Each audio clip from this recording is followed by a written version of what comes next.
നമസ്കാരം. ഋഷിപ്രദം ചാനലിലേക്ക് ഏവർക്കും ഹൃദ്യമായ സ്വാഗതം. കഴിഞ്ഞ ദിവസം നാം സൂര്യസംക്രമ ഫലത്തിന്റെ വിശേഷങ്ങൾ പറഞ്ഞിരുന്നു.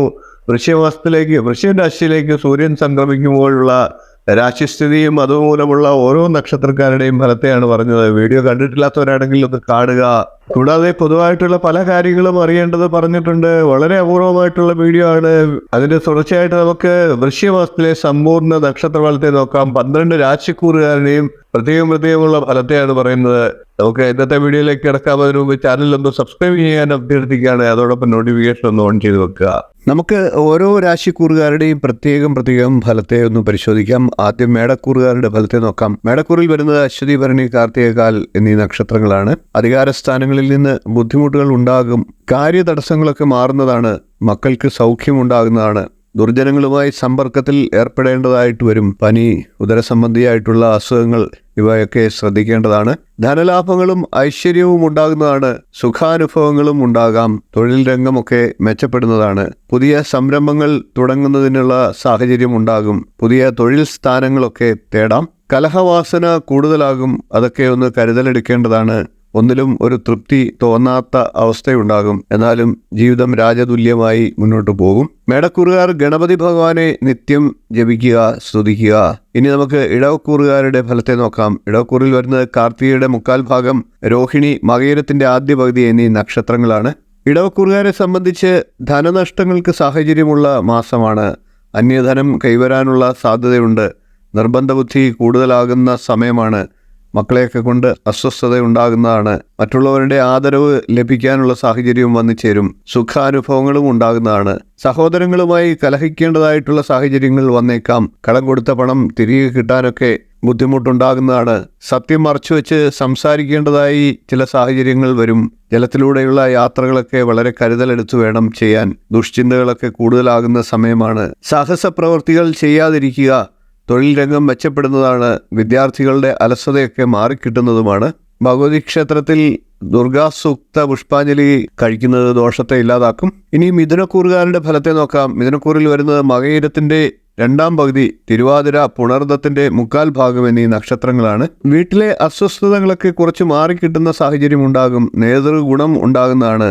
കാര്യതടസ്സങ്ങളൊക്കെ മാറുന്നതാണ്. സംസാരത്തിലൊക്കെ ചില നിയന്ത്രണങ്ങൾ വേണ്ടതാണ്. വിശപ്പ് കൂടുതലായിട്ടുണ്ടാകുന്നതാണ്. ശത്രുക്കളുടെ എതിർപ്പുകളൊക്കെ കുറയുന്നതാണ്. ഉദരസംബന്ധിയായിട്ടുള്ള അസുഖങ്ങൾക്കും സാഹചര്യമുണ്ട്. കൂടാതെ വാഗ്ദോഷം മൂലം ശത്രുക്കൾ വർദ്ധിക്കാനുള്ള സാഹചര്യങ്ങൾ ഉണ്ടാകും. ജോലിക്കയറ്റത്തിനും സാധ്യതയുണ്ട്. ദുഃഖാനുഭവങ്ങൾക്കിടയുള്ളതിനാൽ കരുതലെടുക്കേണ്ടതാണ്. വിവാഹ മോചന കേസുകളൊക്കെ ശ്രദ്ധയോടെ കൈകാര്യം ചെയ്യേണ്ടതാണ്. കമിതാക്കൾ തമ്മിൽ പിണങ്ങാനുള്ള സാഹചര്യങ്ങൾ ഉണ്ടാകാം. പുതിയ തൊഴിൽ സംരംഭങ്ങളെക്കുറിച്ച് ആലോചിക്കുവാനും സാഹചര്യമുണ്ടാകും. ദേവീക്ഷേത്രത്തിൽ ഭാഗ്യസൂക്ത പുഷ്പാഞ്ജലിയാണ് ദോഷപരിഹാരമായി ചെയ്യേണ്ടത്. ഇനി നമുക്ക് കർക്കിടകക്കൂറുകാരുടെ വൃശ്ചികമാസം എങ്ങനെയുണ്ട് എന്ന് നോക്കാം. കർക്കിടകക്കൂറിൽ വരുന്നത് പുണർദത്തിന്റെ 1/4 ഭാഗം, പൂയം, ആയില്യം എന്നീ നക്ഷത്രങ്ങളാണ്. കർക്കിടകക്കൂറുകാർക്ക് ദുഃഖാനുഭവങ്ങൾക്കിടയുണ്ട്. കൂടാതെ ശരീരത്തിന് മുറിവുണ്ടാകാം, ചതവുണ്ടാകാം. എന്നിരുന്നാലും ധനസ്ഥിതി മെച്ചപ്പെടുന്ന സമയമാണ്. കടം കൊടുത്ത പണമൊക്കെ തിരികെ കിട്ടുന്നതാണ്. സഹോദരങ്ങൾക്ക് ക്ലേശാനുഭവങ്ങൾ ഉണ്ടാകും. തൊഴിൽ രംഗം കുഴപ്പമില്ലാതെ പോകുന്നതാണ്. അർശോരോഗം മൂലം ബുദ്ധിമുട്ടിയേക്കാം. മൂത്രാശയ സംബന്ധമായിട്ടുള്ള രോഗങ്ങളും ശ്രദ്ധിക്കേണ്ടതാണ്. കൂടാതെ ഭാര്യയോടും മക്കളോടുമുള്ള കലഹങ്ങളൊക്കെ വർദ്ധിക്കാൻ സാഹചര്യമുണ്ടാകും. ഭാഗ്യാനുഭവങ്ങളും ഉണ്ടാകുന്നതാണ്. വിദ്യാർത്ഥികളുടെ അലസത കുറേയൊക്കെ മാറിക്കിട്ടുന്നതാണ്. വിവാഹാലോചനകൾക്ക് തടസ്സം നേരിടേണ്ടി വരും. തർക്ക വിഷയങ്ങളിലൊക്കെ പരാജയം ഉണ്ടാകാം. കൂടാതെ വാഹനാപകടങ്ങൾ ഉണ്ടാകാതെ ശ്രദ്ധിക്കേണ്ടതാണ്. അയ്യപ്പസ്വാമി ക്ഷേത്രത്തിൽ നീലപ്പട്ട് സമർപ്പിക്കുക, എള്ളുപായസം വഴിപാടായി നടത്തുക. ദോഷഫലങ്ങളെ ഇവ ഇല്ലാതാക്കുന്നതാണ്. ഇനി നമുക്ക് ചിങ്ങക്കൂറുകാരുടെ വരുന്ന വൃശ്ചിക മാസം എങ്ങനെയുണ്ട് എന്ന് നോക്കാം. ചിങ്ങക്കൂറിൽ വരുന്നത് മകം, പൂരം, ഉത്രം, കാൽ എന്നീ നക്ഷത്രങ്ങളാണ്. ചിങ്ങക്കൂറുകാർക്ക് സാമ്പത്തിക ബുദ്ധിമുട്ടുകൾ ഒരു പരിധിവരെ പരിഹരിക്കപ്പെടുന്ന സമയമാണ്. വീടൊക്കെ പുതുക്കിപ്പണിയാൻ ശ്രമം ഉണ്ടാകും. സുഖാനുഭവങ്ങൾക്ക് തടസ്സങ്ങൾ ഉണ്ടാകാം. മനസ്സിന്റെ ആദി കൂടുതലാകുന്നതാണ്. കുടുംബ ജനങ്ങൾക്കും ബന്ധുജനങ്ങൾക്കും അഭിവൃദ്ധി ഉണ്ടാകുന്ന സമയമാണ്. സ്ഥാനനഷ്ടങ്ങൾ ഉണ്ടാകാനിടയുണ്ട്. മക്കൾക്ക് സൗഖ്യമുണ്ടായേക്കാം. സഹായികളിൽ നിന്ന് അപവാദം കേൾക്കേണ്ടതായിട്ടുള്ള സാഹചര്യങ്ങളും വരുന്നതാണ്. വിദ്യാഭ്യാസത്തിന് തടസ്സങ്ങൾ ഉണ്ടാകുന്നതാണ്. തൊഴിൽ രംഗം മെച്ചപ്പെടുന്നതാണ്. കൂടാതെ അവിചാരിതമായിട്ടുള്ള ധനാഗമം ഉണ്ടാകുന്നതാണ്. യാത്രകളൊക്കെ ആവശ്യമായി വന്നേക്കാം. ദേവീക്ഷേത്രത്തിൽ കടുംപായസം ദോഷപരിഹാരമായി നടത്തേണ്ടതാണ്. ഇനി നമുക്ക് കന്നിക്കൂറുകാരുടെ ഫലത്തെ നോക്കാം. കന്നിക്കൂറിൽ വരുന്നത് ഉത്രത്തിന്റെ 1/4 ഭാഗം, അത്തം, ചിത്തിരിയുടെ ആദ്യ പകുതി എന്നീ നക്ഷത്രങ്ങളാണ്. കന്നിക്കൂറുകാരെ സംബന്ധിച്ച് പുതിയ വീട് നിർമ്മിക്കാനൊക്കെയുള്ള യോഗമുണ്ടാകാം. ഭാഗ്യാനുഭവങ്ങളും ഉണ്ടാകുന്നതാണ്. മക്കളെ കൊണ്ട് ചില വിഷമതകളൊക്കെ ഉണ്ടായേക്കാം. വാതരോഗത്തിന്റെ ബുദ്ധിമുട്ടുകളും കൂടുതലാകും. എന്നിരുന്നാലും സ്ഥാനക്കയറ്റമൊക്കെ ലഭിക്കുന്നതാണ്. ധന അഭിവൃദ്ധിയും ഉണ്ടാകുന്നതാണ്. സഹോദരങ്ങൾക്ക് ചില കഷ്ടതകളൊക്കെ ഉണ്ടായേക്കാം. സുഖാനുഭവങ്ങളും ഉണ്ടാകും. ബന്ധുജനങ്ങളുടെ സഹകരണം ലഭിക്കുന്നതാണ്. കാര്യസാധ്യവും ഉണ്ടാകുന്നതാണ്. സ്ഥിരധനം ലഭിക്കാൻ ഇടയുണ്ട്. കാല്, കണ്ണ്, പല്ല് എന്നീ അംഗങ്ങളിലെ രോഗാരിഷ്ടതകൾ ശ്രദ്ധിക്കേണ്ടതാണ്. കരുതൽ എടുക്കേണ്ടതാണ്. കൂടാതെ മംഗളകർമ്മങ്ങളൊക്കെ നടക്കുന്നതാണ്. യാത്രകൾക്ക് തടസ്സങ്ങൾ ഉണ്ടായേക്കാം. ദോഷപരിഹാരമായി ഗണപതി ഹോമം നടത്തേണ്ടതാണ്. ഇനി നമുക്ക് തുലാക്കൂറുകാരുടെ വരുന്ന വൃശ്ചികമാസത്തെ നക്ഷത്രഫലത്തെ ഒന്ന് പരിശോധിക്കാം. തുലാക്കൂറിൽ വരുന്നത് ചിത്രയുടെ 2ാം പകുതി, ചോതി, വിശാഖത്തിന്റെ 1/4 ഭാഗം എന്നീ നക്ഷത്രങ്ങളാണ്. തുലാക്കൂറുകാരെ സംബന്ധിച്ച് ധനാഗമവും ഉണ്ടാകുമെങ്കിലും ചെലവുകൾ കൂടുതലാകാനുള്ള സാധ്യതയുണ്ട്. മനസ്സിന് സ്വസ്ഥത കുറയും. അർശോരോഗം പ്രത്യേകമായി ശ്രദ്ധിക്കേണ്ടതാണ്. മുൻകോപം നിയന്ത്രിക്കേണ്ടതാണ്. യാത്രകളൊക്കെ വേണ്ടി വന്നേക്കാം. പാപകർമ്മങ്ങളെ മറച്ചുവെച്ച് സംസാരിക്കേണ്ടതായിട്ട് വരുന്നു. മറ്റുള്ളവരുടെ ചതിയിൽപ്പെടാതെ ശ്രദ്ധിക്കേണ്ട സമയമാണ്. സഹോദരങ്ങളുമായി കലഹിക്കാൻ ഇടയുണ്ട്. തൊഴിൽ രംഗത്ത് അത്ര മെച്ചപ്പെട്ട അവസരങ്ങൾ ഉണ്ടാകില്ല. യന്ത്രസാമഗ്രികൾ, ഇലക്ട്രോണിക് സാധനങ്ങൾ ഇവയ്ക്കൊക്കെ കേടുപറ്റി ധനനഷ്ടമുണ്ടാകാൻ സാധ്യതയുണ്ട്. നല്ല വാക്കുകൾ കൊണ്ട് മറ്റുള്ളവരുടെ പ്രീതി നേടാൻ ശ്രമിക്കേണ്ടതാണ്. ചില ദുഃഖാനുഭവങ്ങൾക്കും സാഹചര്യമുണ്ട്. ദോഷപരിഹാരമായി ശിവക്ഷേത്രത്തിൽ ധാര നടത്തുക. ഇനി നമുക്ക് വൃശ്ചികക്കൂറുകാരുടെ വൃശ്ചികമാസത്തെ സമ്പൂർണ്ണ നക്ഷത്രഫലത്തെ പരിശോധിക്കാം. വൃശ്ചികക്കൂറിൽ വരുന്നത് വിശാഖത്തിന്റെ 1/4 ഭാഗം, അനിഴം, തൃക്കേട്ട എന്നീ നക്ഷത്രങ്ങളാണ്. വൃശ്ചികക്കൂറുകാരെ സംബന്ധിച്ച് ശരീരക്ലേശങ്ങൾ ഉണ്ടാകാനുള്ള സാധ്യതയുണ്ട്. ധനനഷ്ടങ്ങൾക്കും സാഹചര്യമുണ്ട്. മനസ്സിന് ആദി കൂടുതലാകുന്ന സമയമാണ്. വീട്ടിൽ അസ്വസ്ഥത കുറയുന്നതാണ്. തൊഴിൽ രംഗമൊക്കെ മെച്ചപ്പെടുന്നതാണ്. ബന്ധുജനങ്ങളുമായി കലഹത്തിൽ ഏർപ്പെടാനുള്ള സാഹചര്യങ്ങൾ വന്നു ചേരാം. നല്ല വാക്കുകൾ പറഞ്ഞ് കാര്യസാധ്യങ്ങൾ ഉണ്ടാകുന്നതാണ്. ബുദ്ധിസാമർഥ്യവും വാക് സാമർഥ്യവും കൊണ്ട് ചില പരാജയങ്ങളിൽ നിന്നും രക്ഷപ്പെടാം. കൊടുക്കൽ വാങ്ങലുകളിൽ വിജയമുണ്ടാകുന്നതാണ്. മുൻവൈരാഗ്യങ്ങളൊക്കെ മനസ്സിൽ തെളിയുന്നതാണ്. വീടിന്റെ കേടുപാടുകളൊക്കെ തീർക്കാനുള്ള സാഹചര്യങ്ങളുണ്ട്. വാഹനങ്ങളുമൊക്കെ വാങ്ങാനും അവസരമുണ്ട്. ദോഷപരിഹാരമായി ശാസ്താവിന് നീരാഞ്ജനം കഴിക്കേണ്ടതാണ്.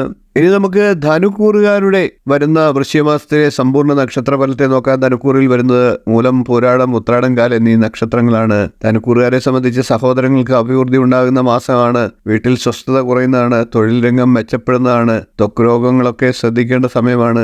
വഴിപാടുകൾക്ക് ഫലം കുറയുന്ന സമയമാണ്. ഭാര്യാഭർത്തൃ കലഹങ്ങൾക്ക് സാധ്യതയുണ്ട്.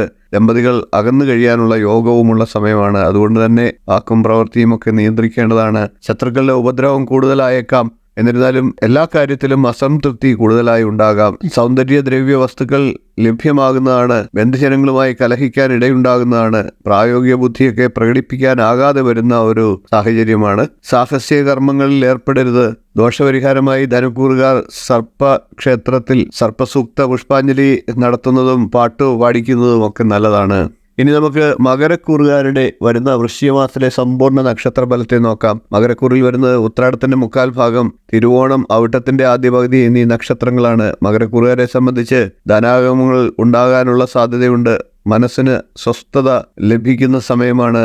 കഫത്തിന്റെ ഉപദ്രവങ്ങളൊക്കെ കൂടുതലായിട്ടുണ്ടാകാം. ആചാരാനുഷ്ഠാനങ്ങൾക്ക് കുറവ് വരാതെ നോക്കേണ്ടതാണ്. ശൗര്യം ഒക്കെ കുറയ്ക്കേണ്ടതുമാണ്. എല്ലാവർക്കും പാർശ്വവർത്തിയായി പ്രവർത്തിക്കേണ്ടതായി വന്നേക്കാം. സ്ഥാനക്കയറ്റങ്ങളും ലഭിക്കുന്ന സമയമാണ്. സത്കർമ്മങ്ങൾക്ക് നല്ല ഫലം ഉണ്ടാകുന്നതാണ്. നേത്രരോഗം, ഉദരവ്യാധി എന്നിവയുണ്ടാകുന്നതാണ്. ഭാര്യയ്ക്കും ഭർത്താവിനും മക്കൾക്കും സൗഖ്യമുണ്ടാകുന്നതാണ്. തൊഴിൽ രംഗം മെച്ചപ്പെടുന്നതാണ്. ഉദ്യോഗാർത്ഥികൾക്ക് ജോലി ലഭിക്കുന്നതാണ്. കൊടുക്കൽ വാങ്ങലുകളിൽ ലാഭം ഉണ്ടാകുന്നതാണ്. ദോഷപരിഹാരമായി മകരക്കൂറുകാർ മഹാവിഷ്ണു ക്ഷേത്രത്തിൽ നാരായണ സൂക്ത പുഷ്പാഞ്ജലിയും പാൽപ്പായസവും നടത്തേണ്ടതാണ്. ഇനി നമുക്ക് കുംഭക്കൂറുകാരുടെ വരുന്ന വൃശ്ചികമാസത്തിലെ സമ്പൂർണ്ണ നക്ഷത്രഫലത്തെ നോക്കാം. കുംഭക്കൂറിൽ വരുന്നത് അവിട്ടത്തിന്റെ 2ാം പകുതി, ചതയം, പൂരിട്ടാതിയുടെ 1/4 ഭാഗം എന്നീ നക്ഷത്രങ്ങളാണ്. കുംഭക്കൂറുകാരെ സംബന്ധിച്ച് ദൂരദേശ യാത്രയൊക്കെ വേണ്ടി വന്നേക്കാം. വിഷം, അഗ്നി ഇവയൊക്കെ ശ്രദ്ധിക്കേണ്ടതാണ്. സ്വജനങ്ങളുമായി അകന്നു കഴിയേണ്ടതായിട്ട് വന്നേക്കാം. ധനനഷ്ടങ്ങൾക്കും ഇടയുണ്ട്. വീഴ്ചകൾ ഉണ്ടാകാതെ ശ്രദ്ധിക്കേണ്ടതാണ്. പുതിയ വീടിനായിട്ട് ശ്രമിക്കാനുള്ള സാഹചര്യമുണ്ട്.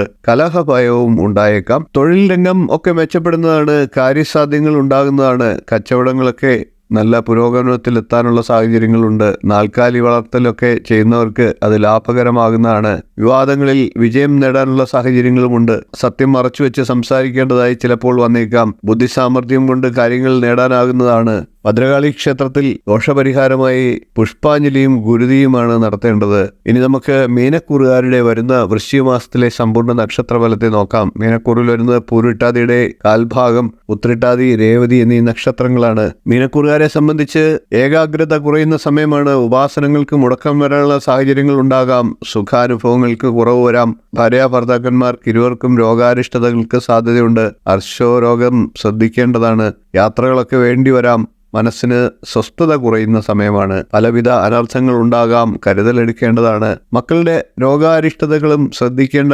കാര്യമാണ്. സ്ഥാന ചലനങ്ങൾ ഉണ്ടാകാം. സ്ഥാനനഷ്ടവും ഉണ്ടാകാനിടയുണ്ട്. കലഹവാസന ഈ സമയത്ത് കൂടാൻ സാഹചര്യമുണ്ട്. അപമാനം ഉണ്ടാകാനും ഇടയുണ്ട്. നിർമ്മാണ പ്രവർത്തനങ്ങളിലൊക്കെ ധനനഷ്ടവും കലഹവും ഉണ്ടാകാം. ചെലവുകളൊക്കെ കൂടുതലാകുന്ന സാഹചര്യമാണ്. ദോഷപരിഹാരമായി ശിവക്ഷേത്രത്തിൽ കൂവളമാല സമർപ്പിക്കുക, പിൻവിളക്ക് നടത്തുക, ധാര വഴിപാടായി കഴിക്കുക. കൊലവർഷം 1200 ആണ്ട് വൃശ്ചികമാസത്തിലെ സമ്പൂർണ്ണ നക്ഷത്രഫലത്തെ പറഞ്ഞു കഴിഞ്ഞു. വീഡിയോ ഇഷ്ടപ്പെട്ടുവെങ്കിൽ ഒന്ന് ലൈക്ക് ചെയ്യുക, ഷെയർ ചെയ്യുക, ചാനലൊന്ന് സബ്സ്ക്രൈബ് ചെയ്യുക, നിങ്ങളുടെ അഭിപ്രായം കമൻ്റായിട്ട് അറിയിക്കുക.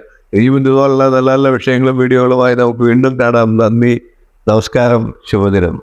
നമസ്കാരം. ജ്യോതിഷ സംബന്ധമായിട്ടുള്ള നിങ്ങളുടെ ആവശ്യങ്ങൾക്ക് എന്നെ വിളിക്കാവുന്നതാണ്.